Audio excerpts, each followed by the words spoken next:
Hi guys, for today's video, I will clean the very dirty microwave in my work because I don't want to use it, so it's so dirty.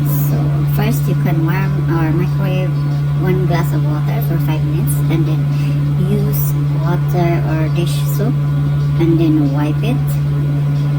And it's so easy guys, just wipe it. So it's important that you're gonna microwave the water for 5 minutes so that it will steam inside and the crumbs or the one that's really stick there for a long time and it's very hard, it will soften, and then you just wipe it and clean it. And so easy, you don't have to like scrub for a very long time. So this is the hack for today, very easy and very fast. Hope you enjoy and like this video and you can use this method and helpful for you.